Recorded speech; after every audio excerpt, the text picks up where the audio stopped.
10টি দাবিতে রাজ্যসভার সাংসদ প্রকাশ শিখ বড়াইকে দ্বারস্থ হল রাজ্য সরকারি কর্মচারী ফেডারেশনের অরণ্য শাখা। সোমবার 10টি দাবি নিয়ে রাজ্যসভার সাংসদ প্রকাশ শিখ বড়াইকে দ্বারস্থ হল পশ্চিমবঙ্গ রাজ্য সরকারি কর্মচারী ফেডারেশনের অরণ্য শাখা।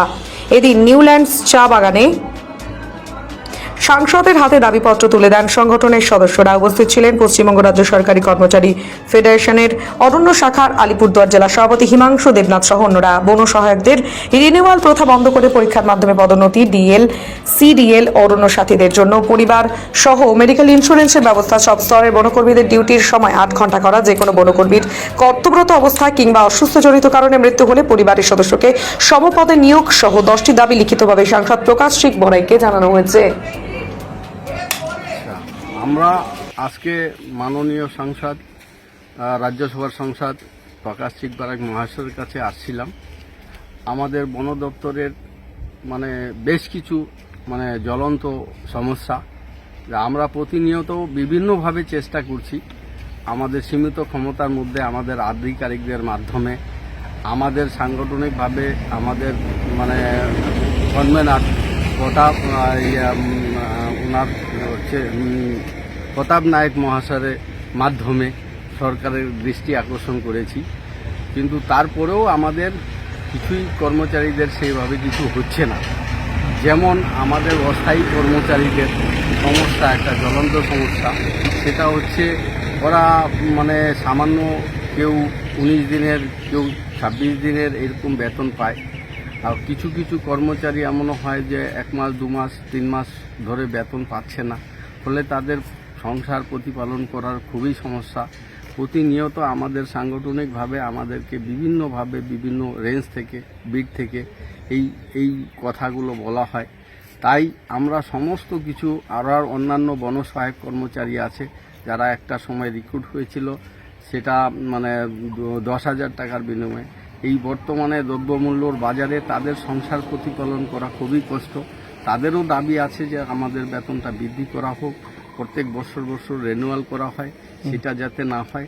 এইভাবে আমাদের অরণ্য সাথী যেরকম আছে, তাদের ব্যাপারটা হচ্ছে তারা প্রত্যেকটা পশ্চিমবঙ্গ সরকারের দপ্তরে 60 বছর থেকে 65 বছর করা হচ্ছে, কিন্তু আমাদের দপ্তর সেটা থেকে বঞ্চিত। তাদের 60 বছরেই সীমিত অবস্থায় আছে। তারা রিটায়ার করার পরে তাদের কোনো পেনশন থাকবে না, এককালীন কিছু টাকা পাবে। তাদের পরিবার নিয়ে তারা কিভাবে চলবে, এইসব ব্যাপার নিয়ে সার্বিক সমস্ত ব্যাপারটাকে, আমাদের কিছু স্থায়ী কর্মচারীদের সমস্যা আছে, সেগুলোও আমরা সমাধান করতে পারছি না। তো সার্বিক ব্যাপারগুলো একত্রিত করে তো আজকে মাননীয় সাংসদ প্রকাশ শিখ বড়াইকের মাধ্যমে আমরা আমাদের পশ্চিমবঙ্গ সরকারের মাননীয় মন্ত্রী শ্রী বীরবা হাসদা মহাশয়া কাছে এবং আমাদের পশ্চিমবঙ্গের মুখ্যমন্ত্রী মাননীয়া শ্রী মমতা ব্যানার্জি মহাশয়ের কাছে আমাদের এই সার্বিক দাবি দাবা জেলা স্তর কর্মচারীদের সব একত্রিত করে ওনার মাধ্যমে আমরা সর্বস্ত জায়গায় পৌঁছায় দিব, যাতে আগামী দিনে আমাদের বন দপ্তরের কর্মচারীরা এতে যদি উপকৃত হয় এবং তাদের সুদৃষ্টি দিয়ে তাদের সমস্যাগুলা দেখে এবং দ্রুত এটা মীমাংসা করা এবং তাদের যদি পরিবারের কল্যাণ হয়, সেই জন্য সাংগঠনিকভাবে কয় দফা দাবিতে আজকে আপনাদের এই স্মারকলিপি? 10 দফা দাবি আছে এখানে, 10 দফা দাবি আছে, কারণ সেটা ওনার মাধ্যমে আমরা পাঠাচ্ছি। ঠিক, আপনারা কোন কোন জায়গা থেকে এসেছেন আজকে? আমরা এখানে বিটিআর ওয়েস্ট ইস্ট 2 ডিভিশনের বিভিন্ন রেঞ্জের থেকে আসাম এরিয়ার মধ্যে যেসব রেঞ্জ বিটগুলো আছে, সেখানে কিছু কর্মচারীরা, সবাই তো আসতে পারে না এই দূর থেকে, তো যারা নিয়ারেস্ট আছে তারা একটু সংখ্যায় বেশি এসেছে আমাদের এখানে। তো উনাও ব্যস্ততার জন্য আমাদের খুব সেরকম সময় দিতে পারেন নাই। তা আমরা সীমিত সময়ের মধ্যে আমাদের বক্তব্যটা স্মারকলিপি আকারে ওনার কাছে তুলে দিয়েছি।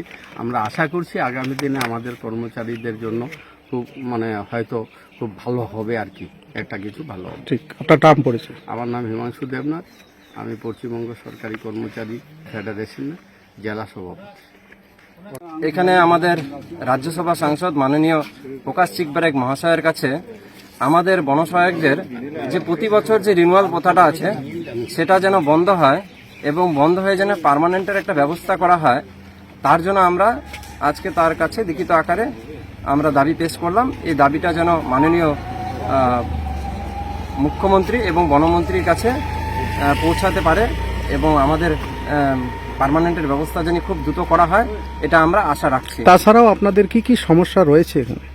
আমাদের প্রচুর সমস্যা রয়েছে। আমরা 2020 সালে রিক্রুটমেন্ট হওয়ার পরের থেকে আমাদের এখানে আমরা যে এখানে রিক্রুটমেন্ট হয়েছে আমাদের ছুটি নেই, কিন্তু আমাদের ছুটিটা এখানে নেই, আমাদের কোনো মেডিকেল ইন্স্যুরেন্স নেই। আমাদের আকস্মিক ডিউটি অবস্থায় যদি আমাদের কোনো ঘটনা ঘটে বা বন্য প্রাণী বা যে কোনো কাছনা আমার অসুস্থতাজনিত কারণে যদি আমাদের আমরা মৃত্যু হয়, তাহলে আমরা কিন্তু কিছু পাবো না এখান থেকে। যেমন কিছুদিন আগে একটা ঘটনা হয়েছে বৈকুণ্ঠপুরে, সেখানে একজন আমাদের বনসহায়ককে হাতিতে আক্রমণ করেছে, সে বর্তমানে চিকিৎসাধীন। এছাড়া দক্ষিণবঙ্গের রেঞ্জটা আমি এই মুহূর্তে উল্লেখ করতে পারছি না, আমার মনে পড়ছে না। দক্ষিণবঙ্গে একজন বনসহায়ক হার্ট অ্যাটাকে মারা গিয়েছে, সে কিন্তু কোনো সুযোগ সুবিধা পাবে না। এবার আপনারা বলুন তো, একটা দপ্তরে কাজ করার পরে যদি কেউ মারা যায়, তার পরিবারের অবস্থা কি হবে? এটা একটা বিশাল সমস্যার সম্মুখীন হতে হচ্ছে। তো এই যে সমস্যাগুলো বেতন মূল্য বৃদ্ধি নিয়ে কি বলবেন? বেতন আমাদের 5 বছর ধরে কোনো টাকাই বেড়েনি। রিক্রুটমেন্টের সময় 10,000 টাকা ছিল, এখনো 10,000 টাকাই আছে। এই দ্রব্যমূল্য বৃদ্ধির বাজারে 10,000 টাকা দিয়ে পরিবার পরিজন বাবা মাকে নিয়ে বাঁচা সম্ভব? এটা খুব কষ্ট হয়ে যাচ্ছে। তাই আমি মুখ্যমন্ত্রীর কাছে আশা রাখছি, বনমন্ত্রীর কাছে আশা রাখছি, আমাদের পার্মানেন্টের বিষয়টি উনি খুব দ্রুততার সঙ্গে বিচার করে সদর্থক ভূমিকা গ্রহণ করবে। আপনার নাম পরিচয়? আমি ঝুলন বাজপেয়ী, পশ্চিমবঙ্গ রাজ্য সরকারি কর্মচারী ফেডারেশন ইউনিয়ন অরণ্য শাখার কুমারগ্রাম রেঞ্জ ইউনিটের সভাপতি, বনসহায়ক। আজকে 10 দফা দাবি নিয়ে আমরা এখানে মাননীয় প্রকাশ চিকবারেক মহাশয়ের কাছে আসছি। তো আমরা অলরেডি ওনার কাছে আমরা 10 দফা যে দাবি ছিল এটা আমরা দিয়ে দিয়েছি লিখিত আকারে। তো আমাদের ডিএলদের আসল সমস্যা হলো যে আমাদের কই ধরনের ডিএল আছে আমরাও ঠিক জানি না। কেউ আবার সিডিএল, কেউ ডিএল, এরকম অনেক ধরনের ডিএল আমরা শুনতে পাই, কিন্তু আমরা আজও কোন ডিএল ক্যাটাগরিতে আছি আমরা নিজেও জানি না। তো আমাদের পশ্চিমবঙ্গ সরকারের কাছে আমাদের দাবি হলো যে আমরা আমাদের ভবিষ্যৎ নিয়ে কি হবে, আমাদের ভবিষ্যতে আমরা ভবিষ্যতে কিভাবে চলবো। আমরা বর্তমানে 19 দিনের বেতন পাই, সারা মাস আমাদের খাটাই, কিন্তু আমরা 19 দিনের বেতন পাই। তো এটা আশা রাখবো আগামী দিনে আমাদের মাননীয় মুখ্যমন্ত্রীর কাছে যে আমাদের এই 19 দিন যেটা সেটা বাড়িয়ে অন্যান্য কর্মচারীরা যেমন পায় আমরাও সেটা আশা রাখছি। এমনও আছে আমাদের ডিএলদের মধ্যে যারা 3 মাস ধরে 4 মাস ধরে কাজ করেই যাচ্ছে কিন্তু বেতন পাচ্ছে না। তো আমরা এগুলোর সমস্যা নিয়ে আমরা আজকে আমাদের সম্মানীয় প্রকাশ চিকবারেক মহাশয়ের কাছে আসছিলাম। তো উনি আমাদের আশ্বাস দিল যে আগামী দিনে আমি এই ব্যাপার নিয়ে দেখব বলে। ডিএল নিয়ে তাহলে সরকারের ব্যর্থতা? আমাদের উপর মহলে কি চলছে আমরা কিছু জানি না। ডিএল আমরা কই ধরনের আছি সেটাও আমরা ঠিকমতো বলতে পারি না। আমাদের উপরে যে আধিকারিকরা রয়েছেন ওনাদের কাছে আমাদের জানতে আমরা চাই যে আমরা কই ধরনের ডিএল আর আমরা কোন ক্যাটাগরিতে আছি, এটা আমরা ঠিকমতো নিজেরাও বুঝতে পারি না। আপনার নাম পরিচয়? আমার নাম সোমেন্দ্র নার্জিনারি, আমি পশ্চিমবঙ্গ রাজ্য সরকার ফেডারেশনের একজন সদস্য। ডিএল?